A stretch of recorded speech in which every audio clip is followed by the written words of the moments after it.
इधर वजीर आजम नरेंद्र मोदी ने जैन भिक्षुआचार्य विजय वल्लभ श्रेष्ठवर जी महाराज की 151वीं जयंती तकरीब के मौके पर वीडियो कॉन्फ्रेंसिंग के जरिए पाली जिला में स्टैच्यू ऑफ पीस का इफ्तिताह किया। 151 इंच ऊंचा ये मुजस्समा विजय वल्लभ साधना केंद्र जेतपुरा में नस्ब किया गया है। वज़ीर आज़म नरेंद्र मोदी ने इस मौके से कहा कि स्टैच्यू ऑफ पीस दुनिया में अमन, अदम तशद्दुद और खिदमत के लिए तहरीक का जरिया बनेगा। उन्होंने कहा कि हिंदुस्तान ने हमेशा पूरी दुनिया और इंसानियत को अमन और अदम तशद्दुद का रास्ता दिखाया है। ये वो पैगाम है जिसकी तरगीब दुनिया को हिंदुस्तान से मिली है। इसी रहनुमाई के लिए दुनिया आज एक मरतबा फिर हिंदुस्तान की जानिब देख रही है। वज़ीर आज़म नरेंद्र मोदी ने कहा कि स्टैच्यू ऑफ पीस दुनिया में अमन, अदम तशद्दुद और खिदमत के लिए तहरीक का जरिया बनेगा। उन्होंने कहा कि हिंदुस्तान ने हमेशा पूरी दुनिया को अमन का रास्ता दिखाया। इस मौके से उन्होंने कहा कि हिंदुस्तान में गुज़श्ता कई सालों से ख़वातीन को लेकर के जो सरकार की पॉलिसियाँ बनाई गई है, ख़वातीन की खुद मुख्तारी को लेकर के, ख़वातीन को हर मैदान में बढ़ावा देने के लिए, आगे लाने के लिए जिस तरह की कोशिश की गई है, उन कोशिशों का नतीजा है कि आज औरतें 3 तलाक से निजात पा चुकी हैं और हर फील्ड में औरतें, हिंदुस्तान की ख़वातीन बहुत तेज़ी के साथ आगे बढ़ रही हैं।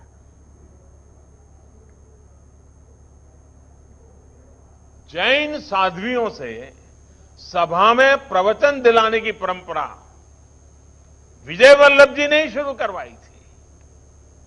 उनके इस प्रयासों का संदेश यही था कि महिलाओं को समाज में, शिक्षा में बराबरी का ये दर्जा मिले, भेदभाव वाली सोच और प्रथाएं खत्म हो।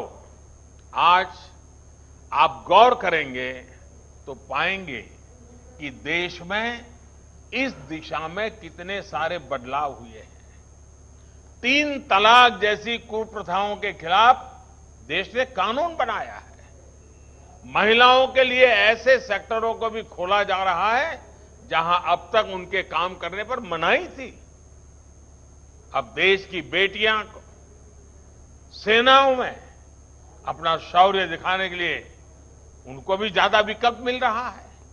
इसके साथ ही नई राष्ट्रीय शिक्षा नीति अब देश में लागू होने वाली है। ये नीति शिक्षा को भारतीय परिवेश में आधुनिक बनाने के साथ साथ महिलाओं के लिए भी नए अवसर तैयार करेगी।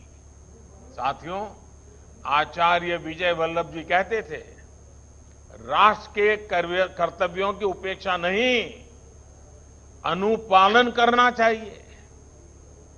वो अपने जीवन में भी एक भारत श्रेष्ठ भारत के ही मंत्र को जीते थे।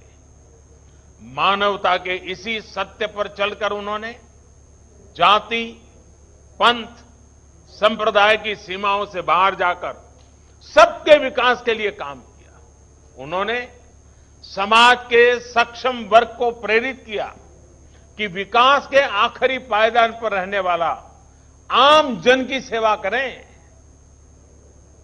जो बात महात्मा गांधी कहते थे, वो बात गुरु वल्लभ जी करके दिखाते थे।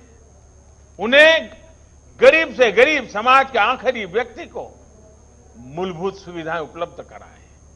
उनकी इस प्रेरणा का प्रभाव आप, हम और आप देश भर में देख रहे हैं। उन्हीं की प्रेरणा से देश के कई शहरों में गरीबों के लिए घर बने हैं, अस्पताल बने, उन्हें रोजगार के अवसर मुहैया कराए गए हैं। आज देश भर में आत्मवल्लभ नाम से कितनी संस्थाएं गरीब बच्चों के भविष्य की जिम्मेदारी उठा रही हैं।